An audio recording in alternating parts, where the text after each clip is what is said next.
Tennessee's rich agricultural history can be seen all over the state, with centuries-old farms, agricultural fairs, and with traditional farming methods still in practice today. Recently, Live Green Tennessee visited the Readyville Mill. Located in Cannon County, the mill has a 200-year history that dates back 50 years before Lincoln gave the Gettysburg Address. Still operational today, the Readyville Mill supplies the folks of Readyville freshly ground cornmeal, grits, and whole wheat flour. But more than that, it keeps the important tradition and history alive for new generations to explore. We are gathered today here in the mill proper, which is a National Historic Site here in Readyville, Tennessee. We are sitting on the line of Rutherford and Cannon County. Across the river is Rutherford, and where we are now is Cannon County. There has been a mill on this site for 200 years. Charles Reedy came to this area in 1802, and in 1812 he built the Readyville Mill. The mill at that time would grind grains such as corn, grits, and flour. It was also the Walmart of its day. It's where people came to exchange information. If you have milk, I have eggs, we would barter. When the mill was built, the man's average yearly income who worked here was $2.28. It'll be 200 years old next year, and we are so proud of it. Mr. Brady has bought it about 6 years ago, totally has tried to bring it back to life. Readyville Mill never had a water wheel on the side. Most people, when you envision a mill, you envision what's called an overshot wheel, and that is where water comes through a flume, hits the wheel, and turns it. The Readyville Mill had underneath it what's called an undershot wheel, and the water would come through the race, hit the undershot wheel, turn that, which in turn would turn the cogs and the belts and operate the mill. It would then hook back up to the Stone River, which is right beside us. We are not sitting directly on the river. We're probably about 30 to 50 feet off of the river because of the race. River soil has a tendency to be very loamy, wonderful stuff to plant in, but it's very difficult to have structures sit on. It's like shifting sand. There has been 5 feet high of water inside this mill before, because this river is a formidable force. Since I've been here, in the 2 years I've been here, I've seen it come up to the floor but not come inside. So in 1973, there was 5 feet of water. That's exactly how tall I am. So if you look and you think of everything where I'm standing being underwater, the good part of it is that these are all things that can withstand water. When you're in here, you get a general sense of age, because if you look around, there is no plastic. It is all wood and metal. These are the chutes that would release the grains into the bags when people would come to order their flour and their grains on Saturday, but the mill was a working mill all week. The slaves dug the race in 1842, and it's as historic as the mill is. It goes all the way under Highway 70 and over onto the property across the road where our dam is. The dam still remains today, but the water goes around it because the river has breached the dam and it washes around it, so water no longer flows through the race. So at one time, Tennessee had 871 mills. Today, we're down to less than 15. Of those 15, only 3 still grind, and of those 3, we're the only ones USDA organic.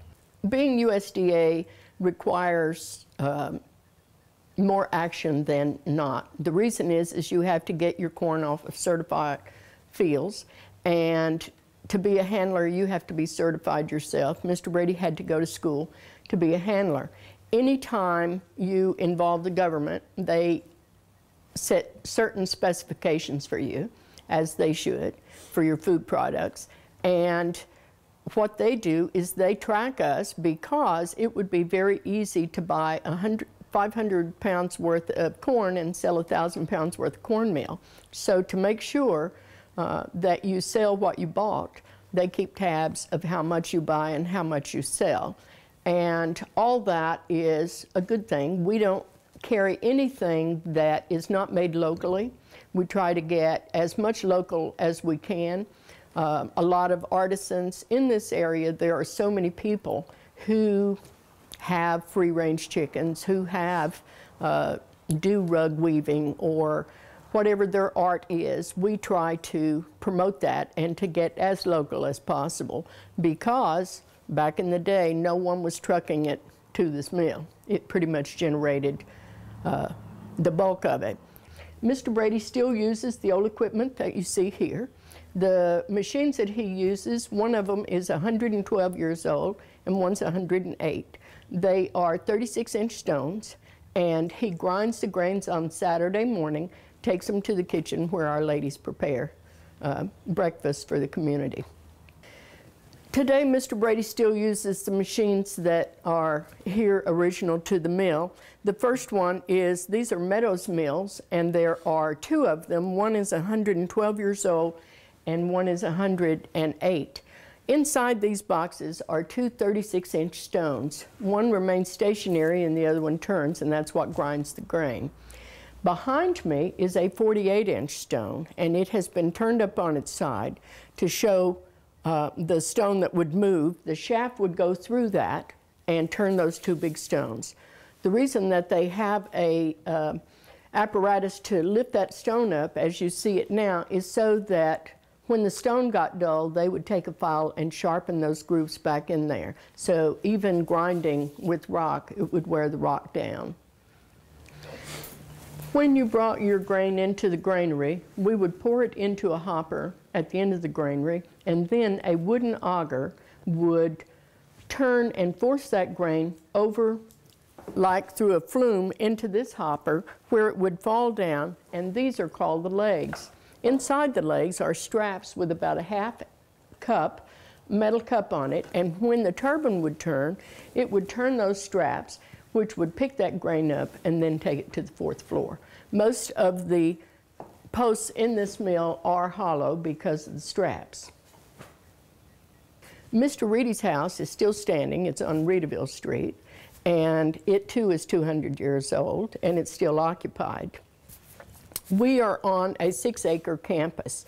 To have a historical 6-acre campus that is still the way it was 200 years ago is a very rare treat.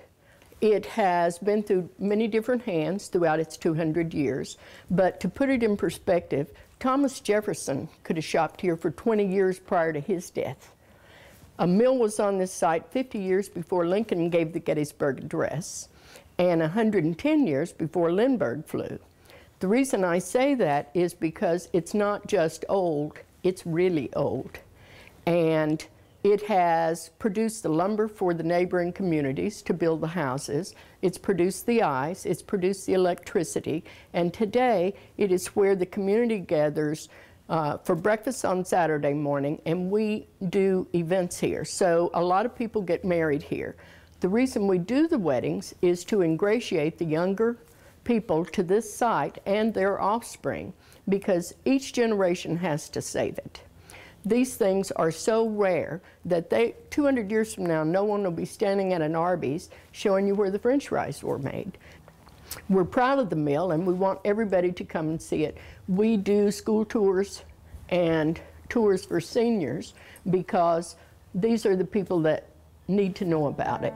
The older people already understand its importance. The younger people need to understand it.